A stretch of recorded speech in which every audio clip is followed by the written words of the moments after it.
মুহূৰ্তৰ আন এক ডাঙৰ খবৰ মুছলমান সমাজত মুছলমান যুৱতী আৰু মহিলাক কেৱল মাত্ৰ শাৰীৰিক সুখৰ বাবেহে ব্যৱহাৰ কৰা হয় পুনৰবাৰ কৈছো বিস্ফোৰক অভিযোগ উত্থাপন কৰিছে অধিবক্তা নাজিয়া খানৰ ফালৰ পৰা কোৱা হৈছে যে শাৰীৰিক সুখৰ বাবে মুছলমান যুৱতী মুছলমান মহিলাক ব্যৱহাৰ কৰি অহা হৈছে সমান্তৰালকৈ নাজিয়া খানৰ ফালৰ পৰা কোৱা হৈছে হিন্দু ধৰ্ম যি ধৰণে 7 জনমৰ প্ৰতিশ্ৰুতিৰে বিবাহ কাৰ্য সম্পন্ন হয় কিন্তু ইছলাম ধৰ্মত মুছলমান সমাজত কেৱল মাত্ৰ হে যি বিবাহ কাৰ্য সম্পন্ন হয় হেয়া বিয়া নহয় হেয়া কেৱল মাত্ৰ এক চুক্তিহে হয় মুছলমান যুৱক যুৱতীৰ মাজত তেওঁলোকে কাৰ লগত হ'ব তেওঁলোকে কি কৰিব সকলোবোৰ চুক্তি কৰা হয় এনে ধৰণে বিস্ফোৰক ভাষ্য প্ৰদান কৰিছে নাজিয়া খানে সমান্তৰালকৈ নাজিয়া খানৰ ফালৰ পৰা কোৱা হৈছে যে সকলো মুছলমান যুৱক শাহৰুখ খান নহয় সকলো মুছলমান যুৱক শাহৰুখ খান নহয় শাহৰুখ খান যদি ভাবিছে যে সকলো মুছলমান যুৱকে একোজন শাহৰুখ খান তেনেহলে হেয়া হিন্দু যুৱতীয়ে হওক বা মুছলমান যুৱতীয়ে হওক হেয়া ভুল ভাবিছে কাৰণ শাহৰুখ খান এজনে আছে সকলো মুছলমান যুৱক শাহৰুখ খান কেতিয়াও হ'ব নোৱাৰে আৰু মুছলমান যুৱতীৰ হৈতে কেৱল মাত্ৰ চুক্তিহে হয় এৰাতি থকাৰ পিছত হে মুছলমান যুৱতী গৰাকী বা মুছলমান মহিলা গৰাকীৰ কি হ'ব ভৱিষ্যত কি হ'ব হেয়া হে মহিলা গৰাকী বা যুৱতী গৰাকীও গম নাপায় এক প্ৰকাৰ অন্ধকাৰত থাকিব লগা হয় তেওঁলোক একো ক'ব নোৱাৰে তেওঁলোকৰ মুখখন বন্ধ কৰি দিয়া হয় এনে ধৰণে ইটোৰ পিছত আনটো বিস্ফোৰক মন্তব্য কৰি এতিয়া চৰ্চাৰ কেন্দ্ৰবিন্দু হৈ পৰিছে অধিবক্তা নাজিয়া খান এই মুহূৰ্তত লৈ আহিছে ডাঙৰ খবৰ সকলো মুছলমান যুৱক শাহৰুখ খান নহয় সকলো মুছলমান যুৱক শাহৰুখ খান হ'ব নোৱাৰে হিন্দু যুৱতীসকলে এই কথা মনত ৰখা ভাল কেৱল হিন্দু যুৱতীয়ে নহয় মুছলমান যুৱতী সকলেও এই কথা মনত ৰখা ভাল মুছলমান যুৱতী মহিলাৰ ওপৰত অতদিনে অত্যাচাৰ চলি আহিছে মুছলমান যুৱতীৰ হৈতে বিয়া নহয় চুক্তিহে হয় হেয়া এক প্ৰকাৰ চুক্তিহে হেয়া বিয়া নহয় টকা দিয়ে আৰু চুক্তি কৰে কাৰোবাক ভাল লাগিল আমুকক দি দিয়া এক ৰাতিৰ কাৰণে আৰু টকা 1 লাখ লৈ লোৱা মুছলমান যুৱতীসকলৰ ওপৰত দীৰ্ঘদিন ধৰি শাৰীৰিক মানসিক অত্যাচাৰ চলি আহিছে কেৱল শাৰীৰিক সুখৰ বাবে মুছলমান যুৱতী আৰু মহিলাক ব্যৱহাৰ কৰি অহা হৈছে মুছলমান সমাজত কিন্তু এই যন্ত্ৰণা সহ্য কৰি থাকিব লাগে মুছলমান মহিলাসকলে তেওঁলোকে তু এটা শব্দ ক'ব নোৱাৰে কাৰণ তেওঁলোকৰ মুখ বন্ধ 1947 চনৰ পৰা মুছলমানে নিজৰ ব্যৱহাৰ দি নিজৰ পৰিচয় দাঙি ধৰি আহিছে এনে ধৰণে মুছলমান সমাজক লৈ বিস্ফোৰক ভাষ্য অধিবক্তা নাজিয়া খানৰ বিভিন্ন সময়ত নিজৰ মন্তব্যৰে বিতৰ্কৰ আৱৰ্তত থাকে নাজিয়া খান এবাৰ ব্যতিক্ৰম নহয় এবাৰ পুনৰ মুছলমান সমাজক টাৰ্গেট কৰি কেতবোৰ বিস্ফোৰক ভয়ানক মন্তব্য কৰিছে অধিবক্তা নাজিয়া খানৰ ফালৰ পৰা কোৱা হৈছে যে মুছলমান সমাজত মুছলমান যুৱতী আৰু মহিলাক সেক্স টয় হিচাপে অৰ্থাৎ যৌন সামগ্ৰী হিচাপে ব্যৱহাৰ কৰি অহা হৈছে অতদিনে তেওঁলোকক কেৱল মাত্ৰ খেলনা সামগ্ৰী যৌন সামগ্ৰী হিচাপে ব্যৱহাৰ কৰি অহা হৈছে তেওঁলোকৰ হৈতে বিবাহ নহয় তেওঁলোকক কেৱল মাত্ৰ চুক্তি কৰি ৰখা হয় আজি কিবা এটা অনুষ্ঠান হল তাত যদি কোনোবা মুছলমান যুৱতীক দেখিলে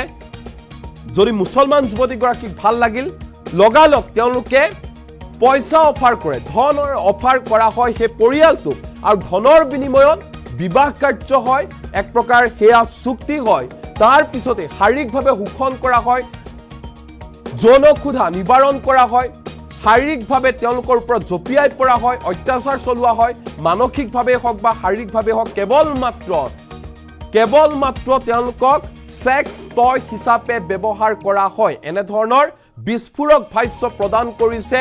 নাজিয়া খানে সমান্তৰালকৈ নাজিয়া খানৰ ফালৰ পৰা কোৱা হৈছে যে মুছলমান সমাজত কেৱল মাত্ৰ টকা দিয়া আৰু চুক্তি কৰা এনে ধৰণে বিয়াবোৰ হৈ আহিছে কিন্তু হিন্দু ধৰ্মত 7 জনমৰ কথা আহি পৰে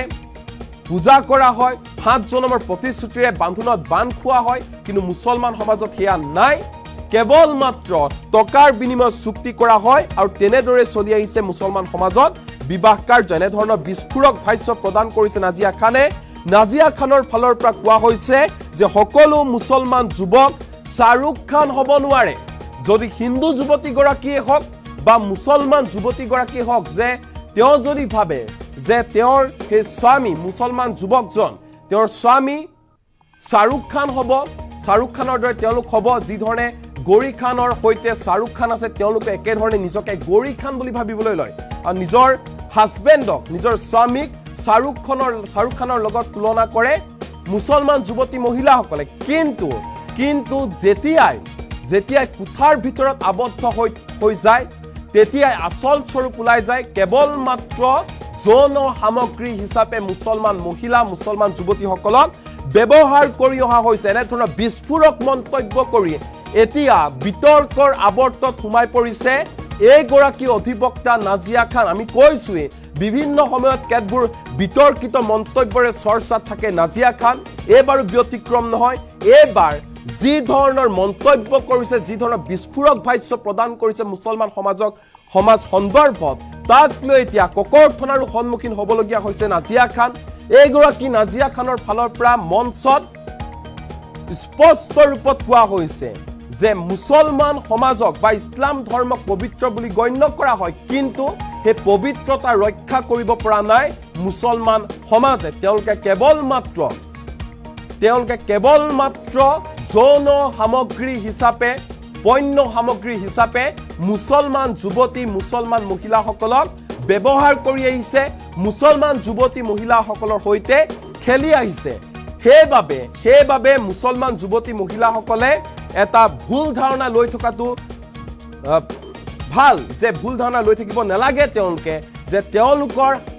স্বামী বা যাৰ সৈতে তেওঁ প্ৰেমত আবদ্ধ হৈছে সেইজন শাহৰুখ খান হ'ব নোৱাৰে শাহৰুখ খান এজনেই আছে সেইবাবে সকলো মুছলমান যুৱক শাহৰুখ খান যে হ'ব নোৱাৰে বা নহয় সেয়া মনত ৰখা ভাল প্ৰত্যেকগৰাকী হিন্দু যুৱতীয়ে হওক বা প্ৰত্যেকগৰাকী মুছলমান যুৱতীয়ে হওক ভালদৰে তেওঁলোক আগবাঢ়িব লাগে নিজৰ জীৱনত বিয়া পতাৰ আগতো ভালদৰে তেওঁলোকে চিন্তা কৰিব লাগে যে যাৰ সৈতে বিবাহপাশত আবদ্ধ হ'ব তেওঁ কেনেকুৱা ধৰণৰ তেওঁৰ চৰিত্ৰ কেনেকুৱা এইবোৰ ভালদৰে চালিজাৰি চাব লাগে তাৰ পিছতে তেওঁলোকে সিদ্ধান্ত ল'ব লাগে কাৰণ মুছলমান সমাজত যদিও বিয়া হয় সেয়া বিয়া নহয় এক প্ৰকাৰ চুক্তিহে কৰা হয় টকা দিয়া হয় আৰু চুক্তি কৰা হয় যি মন যায় তাকে কৰে আৰু মন গ'লে যেতিয়া মন গ'লে কিবা কৰে মন গ'লে এৰি দিয়ে কোনো ধৰণৰ ধৰা বন্ধা তেওঁলোকৰ নাথাকে আৰু কোনেও এই ক্ষেত্ৰত মাত মাতিব নোৱাৰে কাৰণ তেওঁলোকৰ মুখ বন্ধ কৰি ৰখা হয় মুছলমান যুৱতী মহিলাসকলৰ মুখ বন্ধ কৰি ৰখা হয় যাতে একো ক'ব নোৱাৰে কেৱল মাত্ৰ শাৰীৰিক আৰু মানসিকভাৱে অত্যাচাৰ চলা অহা হৈছে মুছলমান যুৱতী আৰু মুছলমান মহিলাসকলক দীৰ্ঘদিন ধৰি এই অত্যাচাৰ চলি আহিছে কিন্তু কোনেও মুকলিকৈ একো ক'ব পৰা নাই কাৰণ তেওঁলোকৰ মুখ বন্ধ কৰি ৰখা হৈছে কেৱল মাত্ৰ শাৰীৰিক সুখৰ বাবে মুছলমান যুৱতী আৰু মহিলাসকলক ব্যৱহাৰ কৰি অহা হৈছে মুছলমান যুৱতীৰ সৈতে বিয়া নহয় সেয়া চুক্তিহে হয় চুক্তিতে স্বাক্ষৰ কৰা হয় কি হ'ব কোনেও নাজানে ভৱিষ্যত এনেকুৱা এই সমাজত দেখিবলৈ পোৱা গৈছে মুছলমান সমাজত এনে ধৰণৰ বিস্ফোৰক ভাষ্য প্ৰদান কৰিছে অধিবক্তা নাজিয়া খানে এই মুহূৰ্তত নাজিয়া খানৰ ভাষ্য আমাৰ লগত আছে শুনক নাজিয়া খানৰ এই বিতৰ্কিত মন্তব্য কি কৈছে মুছলমান সমাজক লৈ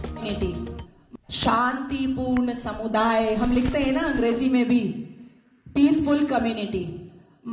मीना कुमारी जी का एक गाना था तेरी महफिल में दिल लगाकर हम भी देखेंगे तो मुसलमानों की महफिल में दिल लगाकर नाज़िया इलाही खान ने भी देखा और जब देखा तो पाया कि हलाला ससुर के साथ बहू बिस्तर पर आई एम सॉरी टू से लेकिन मैं रॉ वर्ड ही यूज करती हूं ससुर कर रहे हैं बहू का हलाला और सनातन धर्म में मैंने कल देखा कि कैसे बहू बेटी की तरह खाना परोस रही थी मुसलमानों की महफिल में दिल लगाकर मैंने भी देखा तो पाया पॉलीगेमी एक मर्द और अनुमति तो 11 की कि 11 महिलाओं को एक बिस्तर पर लेकर के आराम से पूरा करो ना पिता कुछ बोलेगा ना मां कुछ बोलेगी ना परिवार कुछ बोलेगा ठेकेदार कुछ बोलेंगे। इस महफिल में दिल लगाकर मैंने भी देखा और पाया निकाह मुद्दा, टेम्पररी सेक्सुअल मैरिज।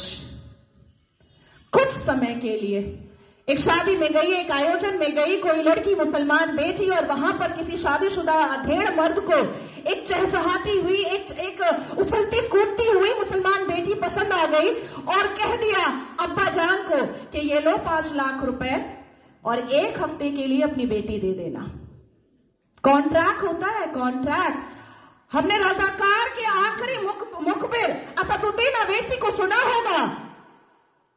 कि निकाह इज अ कॉन्ट्रैक्ट मैरिज। हमारा विवाह नहीं होता, हम 7 वचन नहीं लेते, ना आगे पति फेरे लेता है, ना पीछे पत्नी फेरे लेती है। हमारा तो कॉन्ट्रैक्ट होता है, हम तो एक डील में आते हैं। ये है। तो इस महफिल में जब दिल लगाया और भीतर से, तो पाया कि निकाह मस्यार भी होता है। निकाह मस्यार कैसा होता है कि 1 लाख रुपए पर 1 महीना लड़की रहेगी और सुबह किस वक्त कौन सा सूरज निकलेगा और शौहर छोड़ करके भाग जाएगा, पलटकर पूछना नहीं है, क्योंकि मस्यार निकाह में है कि तुम कहां भागे हो ये जानना नहीं है। तो मैं पूछना चाहती हूं कि अगर इस्लाम अमन रसूल का पैगाम है, अगर मुसलमान शांतिपूर्ण समुदाय है, तो चप्पल और पत्थर से मस्जिद अल्लाह का घर कैसे बचाते हो भैया? कैसे? 1947 से मुसलमानों ने अपने एक्टिविटी से, अपने बिहेवियर से ये लोगों को बताया है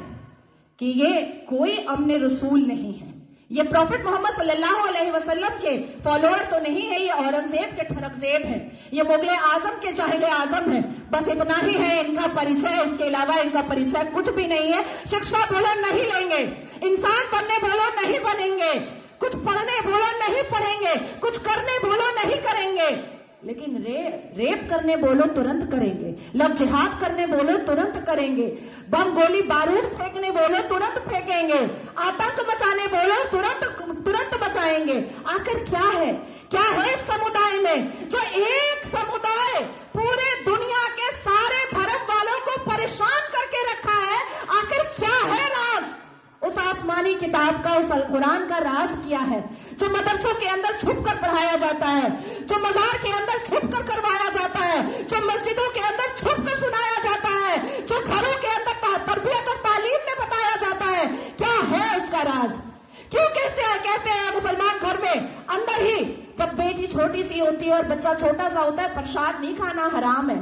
आप ही चले जाते हैं सवैयां खाने। हमें बताया जाता है प्रसाद नहीं खाना हराम है, हमें बताया जाता है मंदिर के सामने खड़े नहीं होना, अल्लाह नाराज हो जाएगा, हमें बताया जाता है कि हिंदुओं के घर का पानी ना पीना, अल्लाह नाराज हो जाएगा, हमें बताया जाता है कि अपने जीवन साथी के लिए हिंदुओं को कभी मत चुनना, नहीं तो घर से, परिवार से बेदखल कर दी जाओगी। क्या है राज? उस राज को खोलना चाहिए। मैं जानती हूं कि सनातन धर्म के लोग जिस हिसाब से अपने रामायण, महाभारत, श्रीमद् भगवद गीता को पढ़ते हैं, उनके अंदर शांति होती है, उनके अंदर इंसानियत होती है, उनके अंदर माफी की तलबगारी होती है, मैं जानती हूं। लेकिन जिस गली जाना नहीं है उसका पता पूछना पड़ेगा,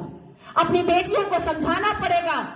कि कोई अब्दुल अच्छा नहीं है, अपनी बेटियों को बुझाना पड़ेगा कि शाहरुख खान ने गौरी खान से शादी तो की है, पर हर रेड़ी वाला, हर संतरे वाला, हर नींबू वाला, हर अचार वाला, हर पंचर वाला शाहरुख खान नहीं होता।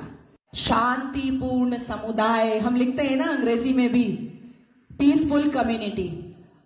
मीना कुमारी जी का एक गाना था, तेरी महफिल में दिल लगाकर हम भी देखेंगे। तो मुसलमानों की महफिल में दिल लगाकर नाज़िया इलाही खान ने भी देखा, और जब देखा तो पाया कि हलाला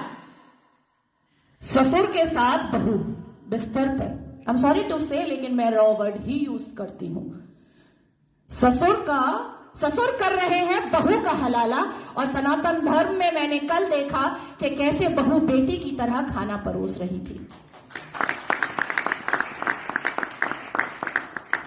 मुसलमानों की महफिल में दिल लगाकर मैंने भी देखा